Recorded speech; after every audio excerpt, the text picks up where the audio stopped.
नैबे समावहाय दिनै उदालगुरि जिल्लायाव मोनसे आफाद दानो थांगासिनो दङ भलन्टियार फर्सनि जाफोरा सिगां आसुथु दाजानायमोन बे समाव नोंथांमोननि सरकारा फैयोब्ला बिथांमोननि अनसुंथाइखौ माबायदि होनो सानदों? दिनै बे दुलाराय बर' फरायसा आफादनि जि समाव सारदोंमोन 1987 निफ्राय बे समाव माखासे मावथिफ्रा हाथियार दैनायबो खामानि मावदोंमोन आरो बिथांमोनखौ जों भलन्टियार फर्स हिसाबै मिथिनाय जायो। दा बे भलन्टियार फर्सनि मावथिफ्रा थांनाय प्राय 27 बोसोरसो नेग्लेक्टेड जाना दंमोन कारण BSc सुक्ति खालामखांनानै जि प्रेमसिं ब्रह्म आरो सानसुमा खुंगुर बैसुमतारिनि नेतृत्वै जि सरकार दादोंमोन टेम्परारिबाबो बे सरकार बिथांमोननि थाखाय जेबो खामानि मावाखै आरो बिनो 1993 आव जितिया BTC सुक्ति खालामबाय बे 2003 आव बे 2003 नि BTC जितु सुक्तिमोन बे सुक्तिनि उनावबो हाग्रामा महिलानि सरकार जि 17 बोसोराव बिथांमोनखौ जेबो नायाखै बिथांमोनखौ जेबो हेल्पबो खालामाखै अथच बिथांमोना जातिनि थाखाय गोबां सेक्रिफाइस खालामखो सोरबा जेल जानानै सोरबा बुजादों सोरबा गुलि नांजानायबो दं। दिनै बिथांमोना नैबे बिटिआर सुक्ति जाखांनायनि उनाव जे UPPLआ जिहेतु दा बिसायख'थि देरहानायनि सरकार दानायनि मोनसे पसिबिलिटिखौ नुहुरदों आरो बेनिखायनो बिथांमोना मोनसे आसा खालामदों जे सेक्रिफाइस खालामनाय हिसाबै जोंहाबो जातिनि थाखाय नांनाय हिसाबै जोंहाबो मोनसे मोन्थाय दं जोंबो किसुबाबो सुबिदा मोननांगौ बे खोथाखौ सानखांलायनानै दिनै बिथांमोना इन्डिभिजुवेलि हारसिं गोसारना थायालासे मोनसे इउनाइटेड मोनसे माबा बानायदों खौसे गौथुम बानायदों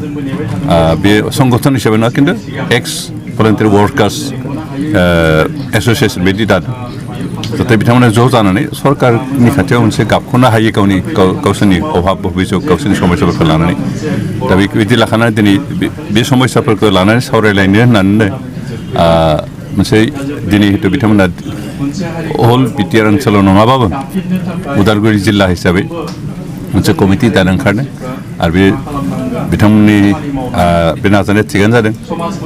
कारण बिथांमोना ज' जायोबासो गावनि मोन्थाइफोरखौ दाबि खालामनो हागोन सरकारनि खाथियाव नङाबा हारसिं दाबि खालामबा सरकार बेखौ गनायनाय नङा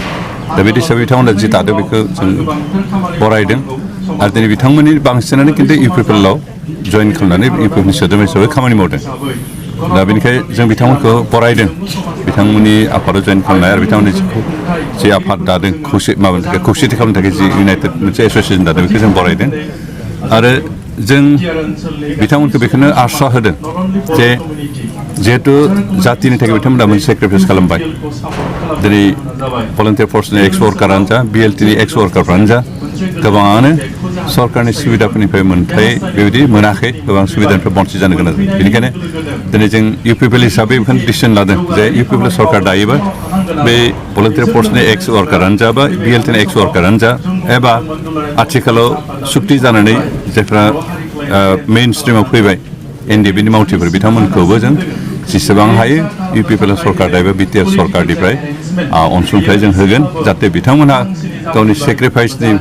100% बिनिमय मोनाबाबो अन्तत 10% बा 20%बाबो जाहाथे बिथांमोना बिनिमय हिसाबै मोननानै थांनानै थानो थाखाय मोनसे खाबु मोनो जों बेखिनिखौ जों दिनै बिथांमोननो खोथा होबाय आरो जों निस्सय सरकार दायोबा बेखिनिखौ मावफुंगोन।